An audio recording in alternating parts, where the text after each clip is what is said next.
ये एक करीबी खानदानी मामला है।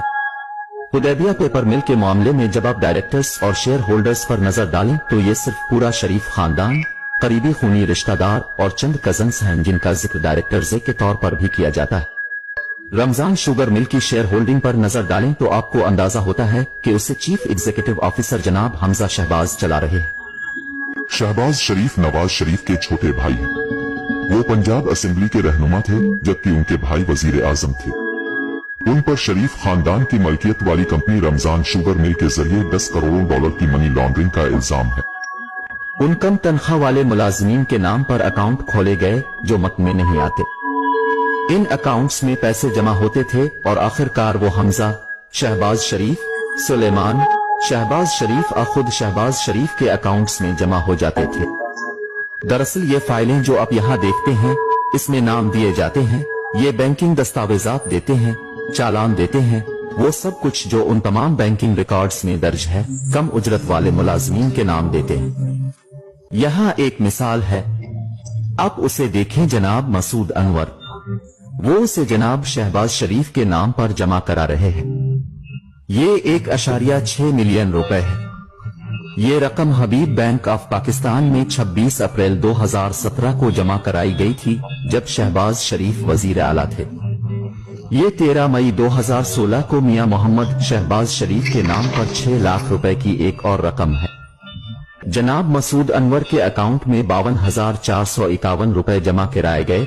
1 करोड़ रुपए और 90 लाख रुपए मसूद अनवर ने मिस्टर शहबाज शरीफ के अकाउंट में जमा करवाए। अब आप पूछ सकते हैं कि मसूद अनवर कौन है?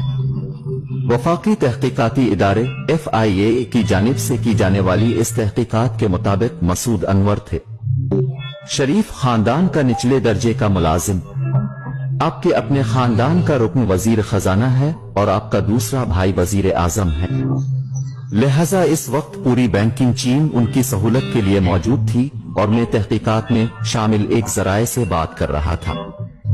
चूंकि एक बार जब उन्होंने बैंकरों से पूछा कि ये उनकी नाक के नीचे कैसे हो रहा है और उन्होंने इन तमाम सरगर्मियों को क्यों नहीं रोका, तो उन्होंने कहा कि लोग बंदूक बरदारों के साथ बैंकों में आते थे और एक खातून तफ्तीशकारों ने कहा कि वो एक बैंकिंग अफसर को रो रही थी कि हम क्या कर सकते थे।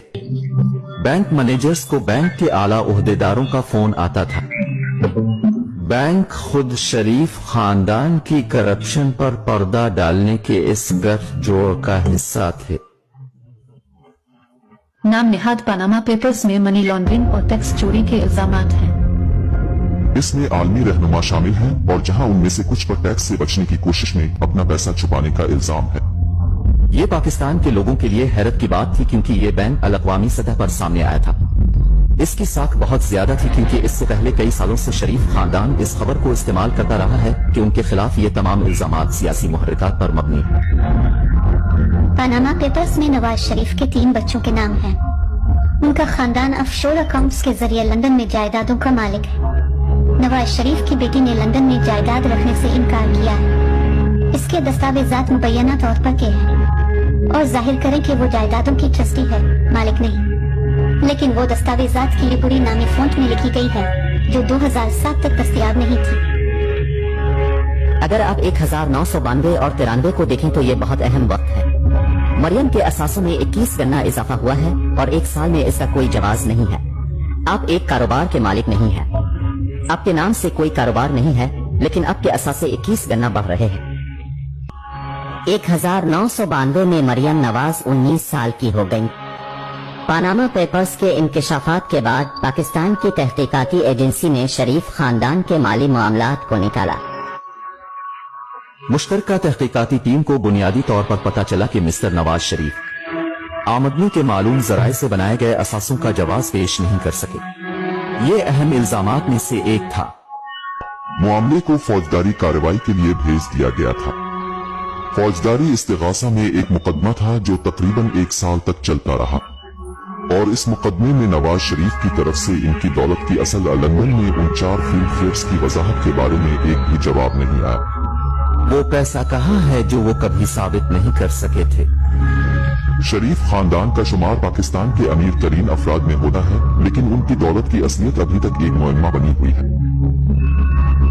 इस वक्त अपनी फेयर में जिस फ्लैट में रह रहे हैं, इसका नाम दरअसल गुज़िश्ता साल पाकिस्तानी अखबार दी न्यूज में उन 4 फ्लैटों में से एक के तौर पर लिया गया था जो आपके वालिद ने मुख्तलिफ स्विस और ऑफशोर कंपनियों के जरिए गैर कानूनी तौर पर खरीदा था। तो नहीं, जो लोग असल में इसके लिए हमें मोर्द इल्जाम ठहरा रहे हैं वो अदालत में जाते हैं और इसे साबित करते हैं। लेकिन क्या आप जानते हैं कि आप जिस फ्लैट में रह रहे हैं इसका मालिक कौन है? ठीक है, अभी ये सवाल नहीं है। तो नहीं, लेकिन ये वो सवाल है जो मैं आपसे पूछ रहा हूँ। क्या आप जानते हैं कि फ्लैट का मालिक कौन है? ठीक है, ये किराया पर है, ये मैं हूँ। मैं किराया की बुनियाद पर फोन कर रहा हूँ जो हर चौथाई पाकिस्तान से आता है। आप उसे जाती तौर पर किराया पर दे रहे हैं या पैसा पाकिस्तान से आता है? पैसा पाकिस्तान से आता है।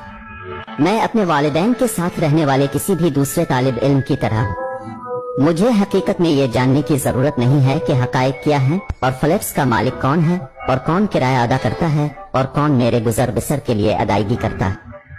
लिहाजा खानदान इसका मुस्तहक है। अगरचे ये मेरी गलती नहीं थी कि मैं एक अमीर और अमीर घराने में पैदा हुआ था। मेरे दादा ने ये सब कुछ सख्त मेहनत से हासिल किया। जब आप उनसे पूछेंगे कि आपको ये पैसा कहाँ से मिला तो वो आपको आजादी के वक्त अपने मरहूम दादा की कहानी सुनाना शुरू कर देंगे। हम हिंदुस्तान से आए थे, हमारे पास कारोबार है। सच छोटी बात यह है कि दुनिया में ऐसा कोई कारोबार नहीं है जिसके पास मनी ट्रेल ना हो। अगर आप उनकी टैक्स फाइलिंग को देखें तो ये एक बड़े सनती खानदान के तौर पर सामने नहीं आता है। शरीफ खानदान पाकिस्तान के इस अमीर घराने में कभी शामिल नहीं हुआ, लेकिन अब अगर आप पाकिस्तान के अमीर तरीन खानदानों की फहरिस्त बनाएं तो यकीनी तौर पर शरीफ खानदान टॉप 3 में शामिल होगा। हो सकता है कि टॉप 5 में इसलिए शामिल हों कि लक्समबर्ग, बरतानिया, मुत्तहिदा अरब अमारात और सऊदी अरब में उनकी कितनी जायदादें छपी हुई हैं। अमेरिका में मुख्तलिफ बैंक अकाउंट्स में किया है जो मालूम नहीं कि ये 4 अरब डॉलर है या 5 अरब डॉलर, ये मालूम नहीं है। दिसंबर 2018 में पनामा पेपर्स के इंकशाफात के नतीजे में नवाज शरीफ और उनकी बेटी को करप्शन के इल्जामात में 7 साल कैद की सजा सुनाई गई। नवाज शरीफ लंदन में इलाज के लिए जमानत पर हैं और लंदन से पाकिस्तान वापस आने से इनकार कर रहे हैं। नवाज शरीफ का दावा है कि उनका जवाल पाकिस्तानी फौज की साजिश है। We contacted Priti Patel MP, the Home Office Minister, to ask her why Nawaz Sharif, who had overstayed his British visitor visa by 2 years, had not been extradited from Britain. Priti Patel had been eager to deport asylum seekers during her time at the Home Office, yet she took no action against Nawaz Sharif. Priti Patel MP in the Home Office did not agree to an interview. We also contacted the National Crime Agency.